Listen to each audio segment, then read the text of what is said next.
biasa pagi hari ini. Haleluya. Baik, untuk persingkat waktu kita akan buka di firman Tuhan utama pada pagi hari ini di Lukas 23 ayat 42. Mari kita buka Lukas 23 42. Kita menghormati firman Tuhan. Mari kita berdiri bangkit.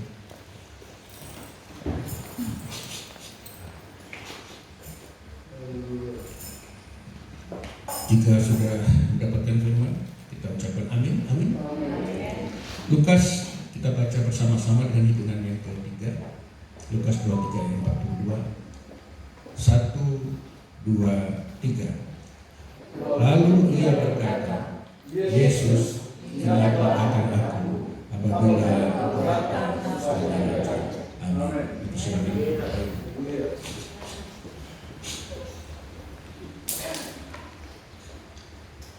Luar biasa bagi hari ini, suasana surga kami rasakan. Ini buat saya betul-betul tidak lepas air mata saya terus mengalir. Bapak Ibu dikasih Tuhan, saya sudah mengenal Bapak dan Ibu Gembala di tempat ini bagikan seperti keluarga, seperti kakak, khususnya dalam persiapan KKR. Dan kesaksian saya dengan Bapak Ibu Gembala yang telah memberikan banyak waktu bagi kami, luar biasa. Terima kasih Bapak Ibu Gembala dan jemaat. Dan ketika saya melihat di pintu luar ada balon-balon, saya jadi ingatan kami mengucapkan selamat ulang tahun Bapak Gembala. Walaupun agak terlambat, saya lihat bahwa isi saya saya lupa. Bapak Ibu, mungkin sebelum saya mulai, saya perkenalkan, mungkin beberapa tahun yang lalu kita sudah hadir di sini. Nama saya Eko Prasetyo, saya dokter ahli bedah otak di Rumah Sakit Kando, Rumah Sakit Siloam, dan sekarang juga di Rumah Sakit UDSK. Saya dari seberang, orang tua saya Hajar dan Haji. Dan sekali lagi, karena kasih anugerah Tuhan izinkan saya bisa melayani di tempat ini. Dan kedua, tentu undangan dan Bapak Ibu Gembala, sehingga kami bisa hadir di tempat ini bersama rombongan, istri, ada Oma Leni yang menjadi tiang doa bagi saya, ada Tante Joyce, ponakan saya, Hana, Ai, dan pemain drum sekaligus driver saya, driver kami, Rafa. Bapak Ibu yang dikasih Tuhan, pagi hari ini saya akan belajar bersama-sama bagaimana Tuhan itu memberikan metanoia bagi kita semua. Metanoia yang tidak terbatas. Dan judul pembacaan firman Tuhan pagi ini adalah saat-saat terakhir. Kita kembali ke nas tadi, Lukas 23 ayat 42. Yesus, ingatlah akan aku apabila engkau datang sebagai Raja. Ini adalah satu firman yang luar biasa, dan saya mengenal ini ketika menjelang COVID 4 tahun yang lalu. Saya menemukan ayat ini, menemukan firman ini, Lukas 23, yang betul-betul mengokohkan, meneguhkan saya bahwa Tuhan kita tidak hanya Tuhan yang berkuasa, tidak hanya Tuhan berfirman, tetapi Tuhan yang bertindak, Tuhan yang hidup. Berbeda dengan Tuhan semasa saya di channel yang lain ya pada waktu itu. Dan ini menjadi pengalaman hidup. Ada dua hal. Yang pertama, Bapak Ibu, kita mundur tahun 2004 ketika orang tua saya Hajar sakit dalam kondisi parah, kanker hati dalam fase akhir yang sudah menyebar dan tidak bisa apa-apa. Ibu saya ini dirawat di sebuah rumah sakit Kristen di Surabaya. Saya tidak tahu siapa yang merawat hingga dikirim ibu saya dirawat di rumah sakit Kristen itu. Dan saya berada di Surabaya kalau tidak salah 2 malam mendampingi ibu di rumah sakit. Dan malam terakhir sebelum saya kembali ke Manado, karena ibu masih dalam fase stabil walaupun berat, saya minta izin kepada ibu karena saya cuma satu-satunya di Manado waktu itu, tidak ada dokter lain dan banyak pasien yang menunggu. Akhirnya malam terakhir saya minta izin pada Ibu untuk berdoa. Ibu, saya akan berdoa karena waktu itu tahun 2004 saya sudah menjadi orang Kristen, menjadi anak Tuhan. Bolehkah saya berdoa sesuai dengan kepercayaan saya? Dan Ibu hanya mengangguk. Dan di sebelah saya ada ponakan saya. Kebetulan dari Betani, ya, ponakan saya laki-laki. Saya ajak untuk menyanyi dan berdoa. Saya berdoa Bapak Ibu untuk ibu saya yang sedang sakit, dan di tempat tidur di sebelah kakinya ada salib di situ. Setelah saya selesai berdoa, saya katakan kepada ibu tidak usah berbicara. Tetapi ketika ibu memandang salib, nanti karya salib itulah yang akan menyelamatkan ibu. Haleluya. Haleluya. Ketika saya selesai berdoa, saya merasa damai sejahtera. Ibu tidak bisa berbicara apa-apa karena kondisinya lemah. Dan saya merasakan damai sejahtera saya ini. Ibu percaya kepada Tuhan Yesus. Haleluya. Haleluya.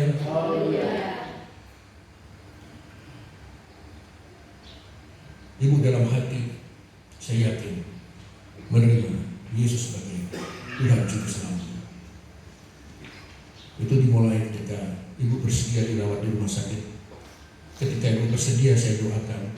Dan ketika saya bimbing ibu untuk berfokus pada karya salibnya, saya percaya ibu diselamatkan. Dan ketika ibu meninggal, Bapak Ibu, 3 hari kemudian saya masih di Manado. Karena waktu itu pesawat terbang tidak bisa secepat sekarang pesan. Saya datang bersama istri dan Amanda masih kecil, kalau salah 4 tahun. Saya waktu datang di Surabaya siang dan ibu sudah dimakamkan. Kalau dari channel sebelah kan harus sudah dimakamkan. Ketika saya datang di rumah kosong. Saya dan istri, mungkin ada adik saya tidak menangis kehilangan ibu, karena saya yakin ibu sudah bersama-sama dengan Tuhan Yesus yang kita cintai. Dan saya menangis Bapak Ibu ketika saya duduk di sebuah kursi di tempat saya biasanya ibu melayani saya. Waduh, di situ saya menangis dan disaksikan oleh istri saya. Bapak Ibu dikasih Tuhan, proses ini menjadi proses yang luar biasa dalam hidup saya, dan ini harus saya saksikan pada Bapak Ibu. Dan ayat ini kami simpan terus, saya simpan terus sejak tahun 2000. Dan dalam hati saya coba tulis, saya baca tadi tanggal 3 Agustus 2020, catatan tentang saat terakhir. Dan saya berjanji kepada Tuhan, suatu saat jika Tuhan izinkan untuk saya berada di mimbar, saya akan khotbahkan itu. Tapi tidak tahu saya kapan bisa khotbah, Bapak Ibu. Saya bukan berasal dari sekolah teologi, saya dari sekuler, dari dokter. Tetapi Tuhan luar biasa. Sehingga pagi ini, Bapak Ibu, adalah kebahagiaan saya untuk menciptakan bagaimana kemahakuasaan Tuhan kita di kayu salib menjadi proses metanoia yang abadi. Sekalipun saya sudah beberapa kali berkhotbah, Tuhan izinkan, tapi entah kenapa saya harus menemukan ayat ini kembali secara spontan. Dan pada pagi hari ini ayat ini menjadi kesaksian hidup bagi saya, bagi keluarga kami, bagaimana saat-saat terakhir itu Tuhan tidak akan meninggalkan kita. Haleluya. Jemaat yang dikasihi Tuhan, kisah orang hebat sudah sering kita dengar. Demikian juga tentang orang-orang yang sukses, pemimpin yang berhasil.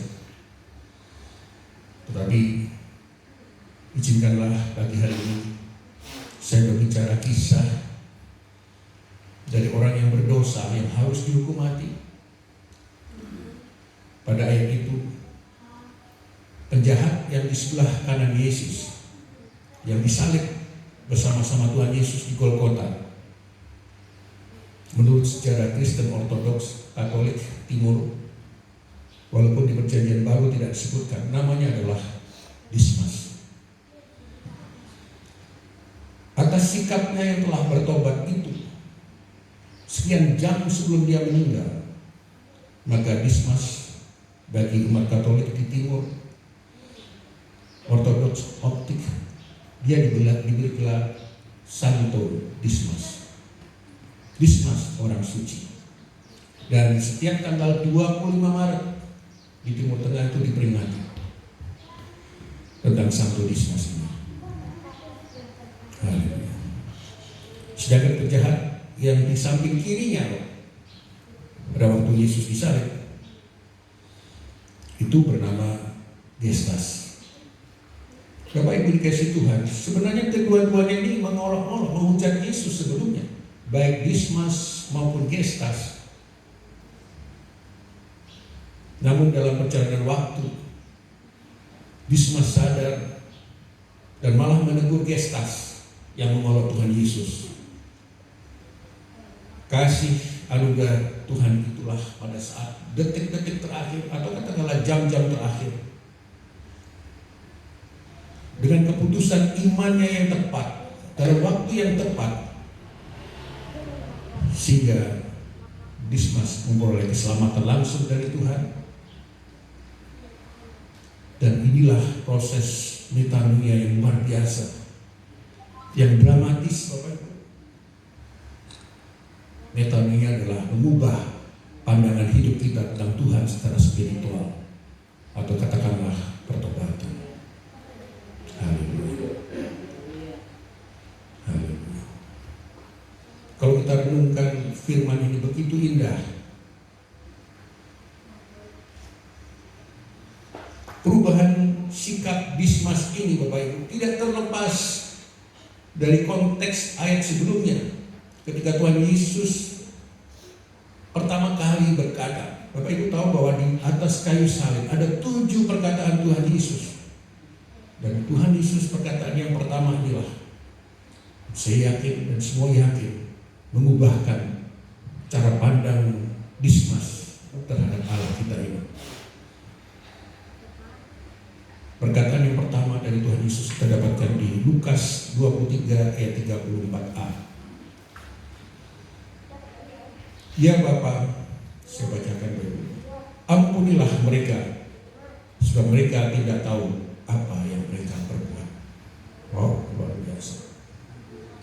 Luar biasa. Perkataan yang pertama dari Tuhan Yesus menunjukkan ada 2 hal, Bapak Ibu. Yang pertama, ada hubungan erat antara Tuhan Yesus yang disalib itu dengan Bapanya. Dan itulah hal yang meneguhkan bahwa Yesus itu benar-benar Allah Mesias. Haleluya. Yang kedua, dengan kemahakuasaan Tuhan, maka Dia kembali mengajarkan bagi kita tentang kasih Tuhan, yaitu memberi pengampunan khususnya kepada musuhnya, termasuk kepada Dismas. Haleluya. Itulah karya salib yang luar biasa. Tuhan memberi ampun pada saat-saat terakhir dari kehidupan Dismas. Haleluya. Dan ketika saya merenungkan, apakah Dismas tahu siapakah sosok di sebelah ini? Bapak Ibu, kita mundur beberapa hari sebelumnya, ketika Yesus ditangkap oleh tentara Romawi. Tentara Romawi bukan 2-3 orang, Bapak Ibu, hampir 600 orang, hampir 1 batalion menangkap 1 orang. Dan Tuhan Yesus dibawa ke pengadilan, mulai dari Pilatus, Herodes, dan dinyatakan tidak bersalah dan tetap harus disalib. Dan itu pasti peristiwa yang viral pada saat itu di Israel, khususnya di Yerusalem. Pasti menjadi pembicaraan pembicaraan banyak orang di tempat itu. Ya pada waktu itu belum ada WA, belum ada Instagram. Tetapi saya yakin peristiwa yang luar biasa ini pasti menggemparkan seluruh bangsa Israel. Dan peristiwa itu pasti juga didengar oleh Dismas di saat itu. Dan pasti juga Dismas mendengar itu dari tentara Romawi yang menangkap mereka. Bukankah Dismas sebelumnya sudah ditangkap lebih dahulu? Sebelum Yesus ditangkap, mungkin dia sudah ditahan. Sehingga orang Romawi itu bercerita dari mulut ke mulut, sehingga sayup-sayup Dismas mendengarkan siapa Yesus sesungguhnya. Dan terbukti yang dia lihat, dia yakinkan bahwa Yesus tidak berdosa. Lukas 23:41. Orang ini tidak bersalah. Dismas memiliki iman yang makin lama makin bertumbuh, manakala dia melihat dan mendengar dengan mata kepala sendiri, Bapak Ibu, ada pengorbanan tanpa dosa dan ada perkataan Yesus untuk mengampuni musuhnya. Saat disalib, posisi Dismas tidak jauh dengan Tuhan Yesus, paling beberapa meter. Demikian juga Gestas. Demikian juga Yohanes, murid yang paling dekat dengan dia satu-satunya, Maria dan Maria yang lain, ibu-ibu. Kenapa saya katakan demikian? Apa yang dikatakan Yesus ini terekam, Bapak Ibu. Sesungguhnya bukan hanya Dismas, tetapi Gestas, orang-orang sekitarnya. Sekalipun Bapak Ibu tahu, Yesus pada waktu itu adalah dalam kondisi di kedokteran itu shock. Dari perjalanan dari rumah Kayafas sampai ke Golgota, sebenarnya Yesus itu di tengah-tengah itu harusnya sudah mati, Bapak Ibu, kalau tidak ditolong oleh Simon dari Kirene, kalau tidak ditolong oleh kuasa Bapaknya. Hampir pendarahan 3,5 liter di kayu salib. Bagaimana orang dengan kondisi syok begitu bisa memberi pengampunan dengan bahasa-bahasa yang indah? Itu bukan manusia biasa. Haleluya. Haleluya. Glory Yesus. Yesus. Dialog Yesus dengan Dismas pasti terdengar oleh ibu-ibu Yohanes yang ada di dekatnya. Sekalipun Yesus tidak mungkin berdialog dengan suara keras, pasti dengan kondisi lirih, menahan kesakitan. Pasti dialog Tuhan Yesus itu pelan, perlahan. Haleluya. Jemaat yang dikasihi Tuhan Yesus, kasih Tuhan itu tak memandang siapapun, status apapun, dengan latar belakang apapun. Kasih Tuhan itu tulus tanpa batas, tanpa pandang status seseorang. Dismas sadar dan percaya, akhirnya siapa orang di sebelahnya. Dan tentunya dia semakin yakin inilah kesempatan terakhir bagi dia yang penuh dosa tanpa daya, menunggu kematiannya untuk memohon ampun kepada sosok ini. Sehingga dia berkata, Yesus, ingatlah akan aku apabila Engkau datang sebagai Raja. Haleluya. Di kalimat yang indah, indah sekali. Adakah kalimat yang indah ini dikatakan oleh murid-murid Yesus, Bapak Ibu? Tidak ada.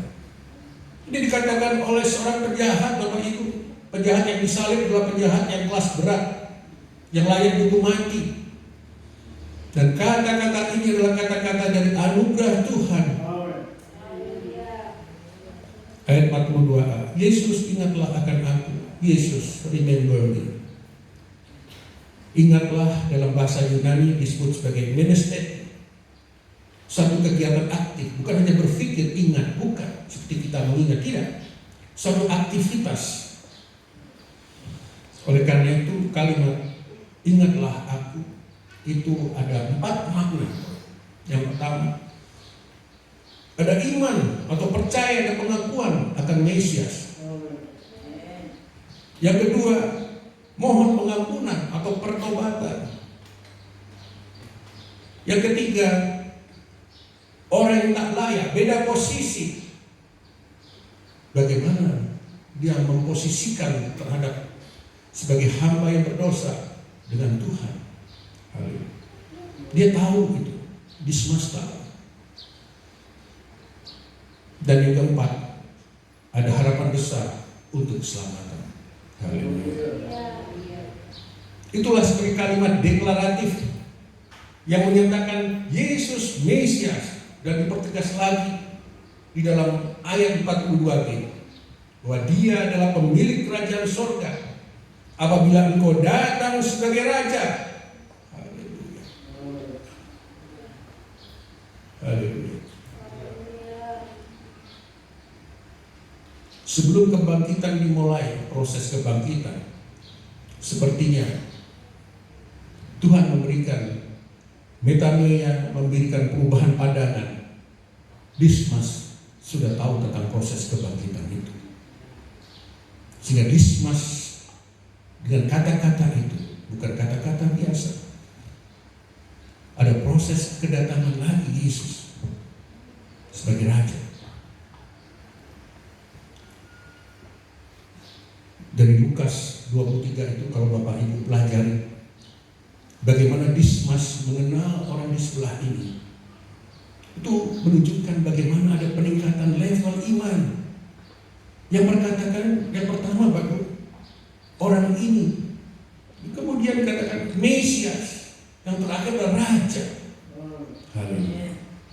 Ini tidak ada dikatakan oleh murid-murid Yesus.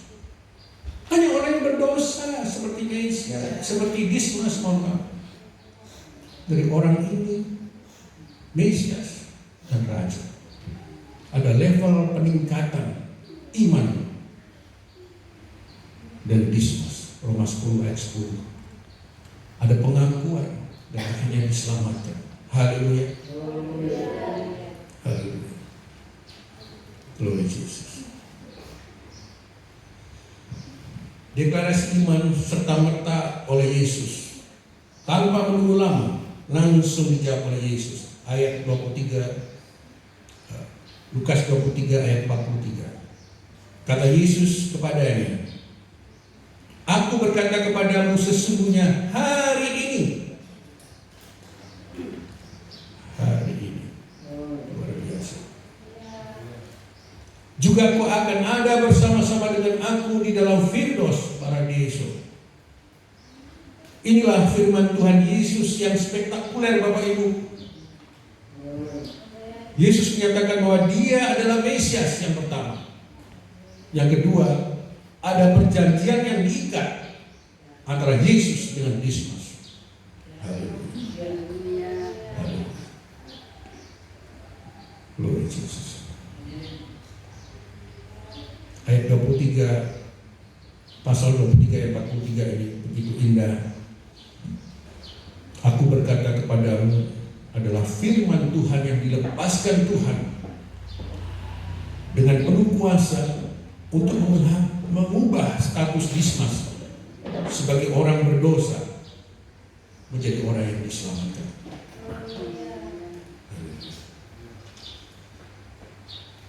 Ada turnover, ada perubahan status, ada perubahan iman, ada titik balik iman bagi Dismas.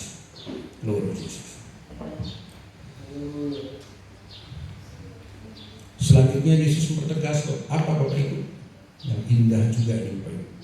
Bapak Ibu harus tahu, begitu baik, sungguh baik, sangat baik Tuhan kita ini.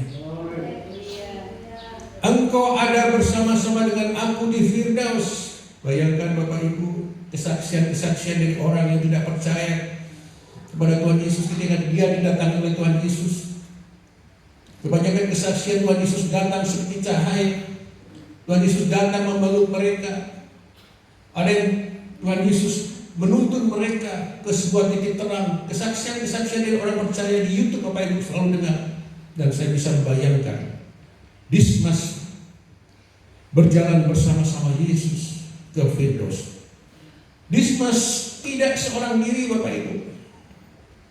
Yesus menyertai dia ke Firdaus. Tuhan Yesus berkenan menjadi special guide. Tuhan Yesus menyediakan karpet merah. Ada langkah dua sosok memasuki Firdaus. Sebuah kehormatan. Tidak semua orang memperoleh kehormatan seperti itu. Haleluya.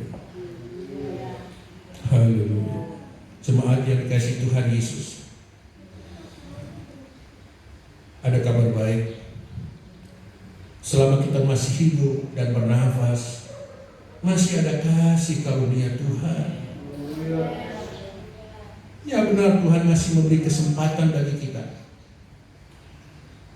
Tetapi ingat, saat terakhir, kapan kita tidak tahu. Kapan akhir dari perjalanan hidup kita? Mazmur 103 ayat 14, manusia seperti debu.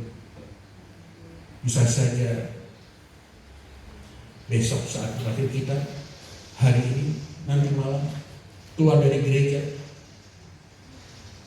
Haleluya. Bapak Ibu, saya berkisah sedikit di perkembangan ilmu kedokteran. Bagaimana proses kematian sel itu yang menjadikan manusia mati. Di ilmu kedokteran, Bapak Ibu, sudah diketemukan bagaimana sel itu akan mati. Prosesnya sejak 10 tahun yang lalu. Kebetulan saya memberikan kuliah ini ke mahasiswa UGM Jakarta tentang salah satunya ini. Bagaimana sel itu bisa mati. Pertama sel hidup, sel mati. Kita semua tahu Bapak Ibu jalur-jalurnya, tapi kita tidak tahu kapan sel itu mati dan siapa yang menekan tombol kematian itu. Sepertinya Tuhan tidak akan berikan otoritas itu kepada para ilmu kedokteran. Tuhan masih simpan itu karena itu otoritas Tuhan. Haleluya. Manusia tahu, oh sel ini dari sini, ini akhirnya mati. Dari kapan sel itu mati, siapa yang menekan tombol kematian itu, tidak ada yang tahu. Haleluya. Haleluya. Jemaat yang kasih Tuhan, perjalanan hidup kita mungkin saja berakhir besok lusa, kapanpun saja. Kita tidak tahu, seperti yang saya katakan tadi. Masalahnya Bapak Ibu, kadang pada saat terakhir hidup kita justru semakin jauh dengan Tuhan. Contohnya Gestas yang hanya beberapa meter juga dari posisi Tuhan Yesus, berhadapan-hadapan muka dengan Tuhan Yesus, malah menghujat, mengolok-olok. Haleluya. Glory Jesus. Matius 19 ayat 30. Tetapi banyak orang yang terdahulu akan menjadi terakhir, dan yang terakhir menjadi yang terdahulu. Langkah terakhir adalah langkah yang menentukan. Glory Jesus. Jemaat yang dikasihi Tuhan, karena kita tidak tahu akhir dari perjalanan hidup kita, setiap langkah itu adalah bagian dari langkah terakhir. Ada seorang gembala berkata, langkah kita ke depan adalah langkah kita juga menuju ke kematian. Oleh karena itu Bapak Ibu, jangan terlambat. Kita harus on the track of the God. Kita harus lurus di jalan Tuhan, agar perjalanan hidup kita selalu ada di dalam pernyataan kasih anugerah Tuhan. Haleluya. Kabar baiknya Bapak Ibu, benar tak dapat disangkal, Tuhan Yesus adalah Tuhan yang Maha Pengampun, Tuhan mengasihi tanpa pamrih. Tetapi ingat, jangan tunggu saat terakhir, karena kita tidak tahu kapan saat terakhir kita, kapan saat terakhir perjalanan hidup. Bukan saya menakut-nakuti ya buat baik, tapi itu real Bapak Ibu. Sekarang kita waktunya. Sekarang ini Bapak Ibu kita waktunya. Tidak dapat ditunda lagi untuk hidup seturut firman Tuhan. mendengar, membaca, merenungkan, dan melakukan firman Tuhan. Kita selalu on the track. Selalu kita melakukan metanoia, pertobatan bukan satu kali di dalam hidup kita sebagai orang Kristen, sebagai anak Tuhan. Pertobatan harus setiap hari Bapak Ibu. Dan kita selalu harus buat hubungan dengan Tuhan. Dimanapun saja berada, seperti beberapa kesaksian yang lalu. Mari kita terus melakukan hubungan dengan Tuhan selalu. Dan firman kita jadikan sebagai GPS, peta kita dalam melangkah. Haleluya. Mari musik maju ke depan.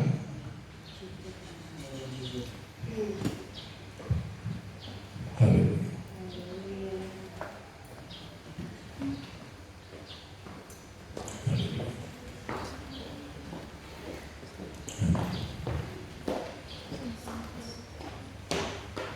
Bapak Ibu, mari